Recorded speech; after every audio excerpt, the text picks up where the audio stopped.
네, 이번 주 주제는 메르스의 습격과 확산이라는 메르스 얘기를 주로 했었는데요. 네, 이것이 우리나라의 사회적으로 큰 영향을 준 이유는 아마 최초로 네, 우리나라가 이렇게 바이러스의 확산에 취약하구나라는 걸 보여줄 수 있는 네, 네, 좀 대표적인 사례인 것 같아서 이 과학을 전공하는 입장이라든가 그런 면에 대해서는 굉장히 좋은 교훈을 줬다고 생각하는데 네, 네, 사회적으로 상당히 큰 의미, 파장을 두었을 것 같아요. 네, 네. 이런 사태를 보시면서 어떤 생각이 드셨습니까?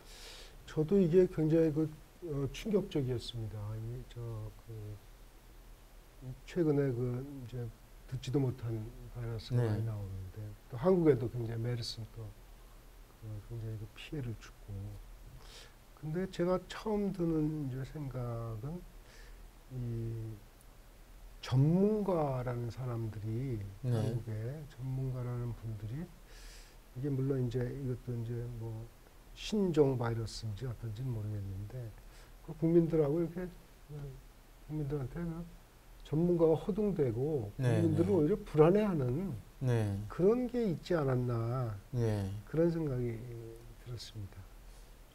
그렇게 말씀을 드린 이유는 우리가 에볼라 같은 케이스, 서아프리카 같은 케이스에는 네. 그야말로 이제 강 건너 불 아프리카였으니까. 네, 네, 또 사스 때도 중국에서 발생했지만 우리나라에 들어오지는 않았어 구체적으로. 네, 네, 그런데 이 메르스는 아시는지 모르겠지만은 지금까지 메르스 역사상 사우디아라비아 다음에 랭킹 2위가 한국입니다. 네, 네, 네. 저는 그 소리를 듣고 좀 약간 놀랍기도 하고 좀 창피하기도 했던 게 창피한 거죠, 창피한 거죠. 그게 예, 지금 예. 뭐 OECD 뭐 13위군 19위니 하는 그리고 의료에 수출을 하는 나라에서 네, 네, 그렇게 빨리 바이러스가 확산될 정도로 무지했느냐. 네, 그거에 대해서는 진짜 할 말이 없을 정도인데 네, 나중에 보니까 네. 오히려 대형 병원들이 오히려 더 퍼뜨리는 그런 근거가 됐다. 의료기관이 예, 오히려 의료기관. 아,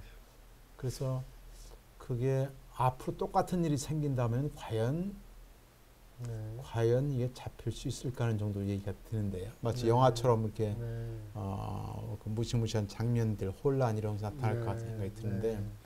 어떠십니까? 우리나라가 이런 재난 상황 이런 거에 대해서 잘 준비가 되어 있다고 보십니까? 아이고, 글쎄, 제가 그걸 뭐 재난 관리하는 거를 이렇게 평소에 제가 관심 있게 네, 보는 분야는 아닌데요. 이 메르스 이거를 이제 이 사태를 보면서 제가 나중에 들었는데 그 메르스가 우리나라에 이렇게 전파되기 벌써 훨씬 전에 네, 저희가 아시안 게임을 했지 않습니까? 네, 네, 그때 이제 중동 선수들이 들어왔는데 네. 그때 메르스에 대한 어떤 경각심을 한번 우리가 가질 수 있었는데. 그때도 그렇죠. 네, 거기가 원래 예, 진원지였으니까. 네, 네.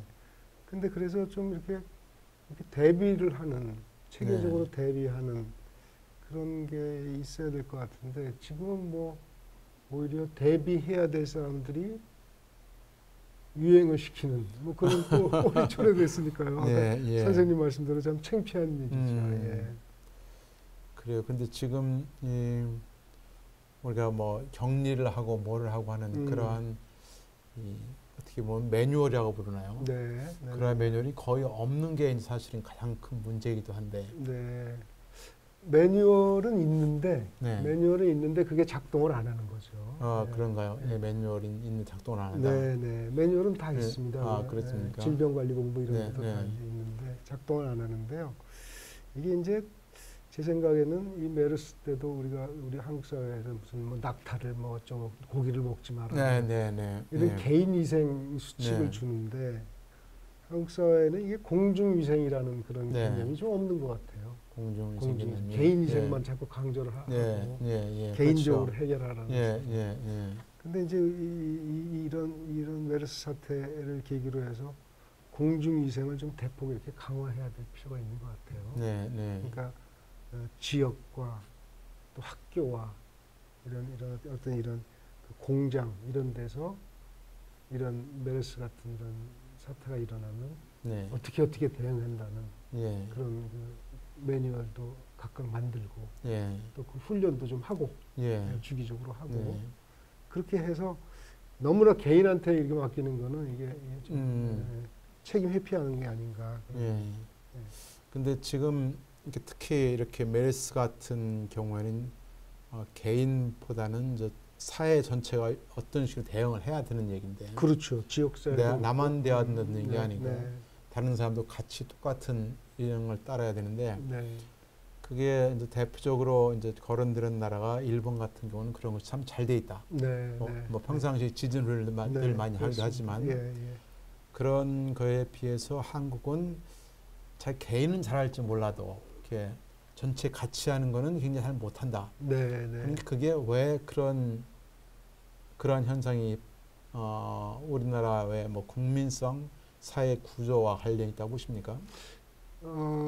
그게 관련이 좀 있겠죠. 그 이제 한국 사회가 과거에는 공동체의 그 의식이 굉장히 강한 사회였는데 지금에 와서는 뭐 오히려 서구보다도 더 개인주의가 발달했다. 뭐 그렇게. 예전에 공동체 의식 때는 이런 일이 좀 쉽게 우리가 대응할 수 있었는데 네, 경향이 많았다. 공동으로 해결하려는 그런 게 있었는데 이제 그런 것들이 이제 한국 사회가 빨리 변하는 과정에서 이게 아무래도 변화가 크니까 변화가 크면 좀 불확실하다는 얘기잖아요.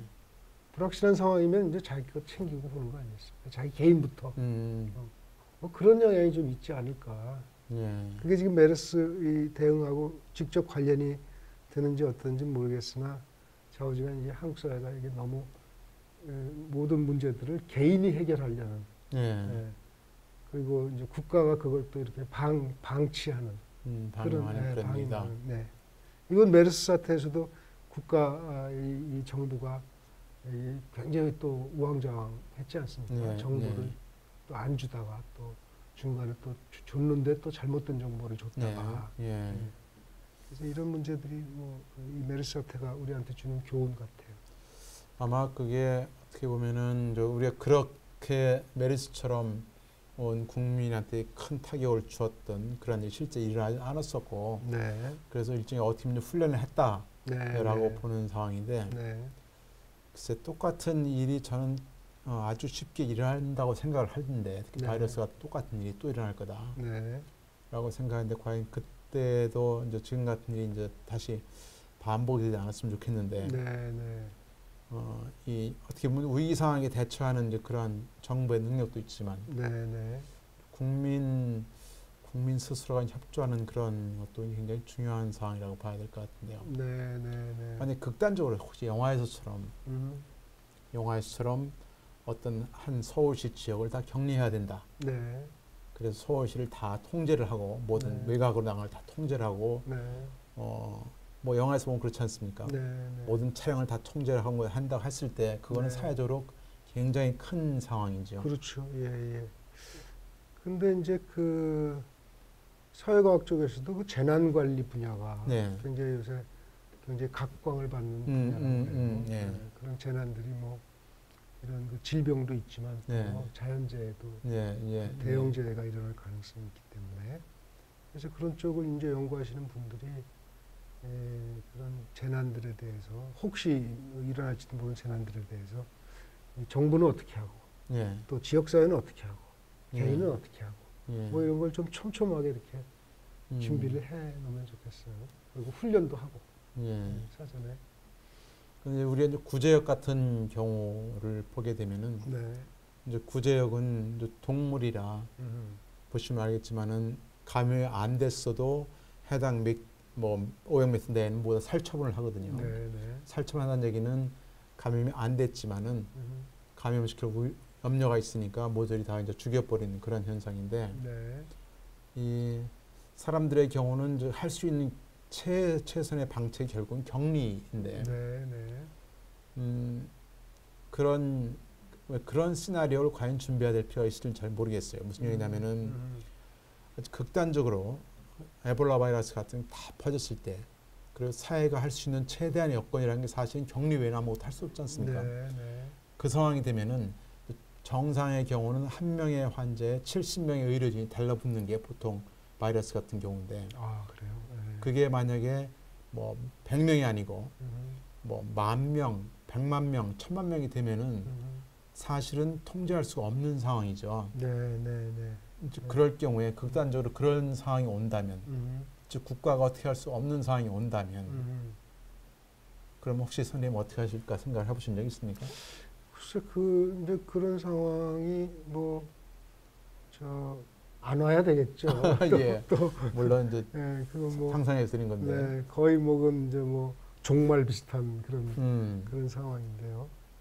근데 어쨌든 그것보다는 좀 덜한 상황이라도 네. 이게 뭐 이제 어차피 그 재난 관리라는 게 네. 이 두 가지 뭐 서너 가지 중에 선택하는 일 아니겠습니까? 네. 어떤 네. 걸 선택해도 필연적으로 희생들이 있는 거고. 네. 네. 근데 그거를 이제 사전에 그런 시나리오를 잘 만들어서 이제 설득을 시키고 네. 그래야 되겠죠. 예, 그러니까 이제 어려운 상황이겠죠, 그죠? 네, 희생시킬 건 희생시키고 더 큰 가치랄까 이익을 이제 살리고 뭐 이런 것 같은데 그런 상황이 안 와야 되겠죠. 예. 네. 하여튼 지금 우리가 메리스를 보면서 느끼던 생각은 야, 이런 게 종종 일어날 수 있겠다. 그래서 네. 사회 전체가 네. 큰 혼란에 빠질 수 있겠다. 우리는 그런 경우에도 사실은 대비를 좀 해야 되겠다는 생각이 절실히 드는 그런 교훈을 네. 줬던 그러한 네. 사건이라고 볼 수 네, 있습니다. 네, 맞습니다. 네, 오늘 말씀 감사합니다. 네.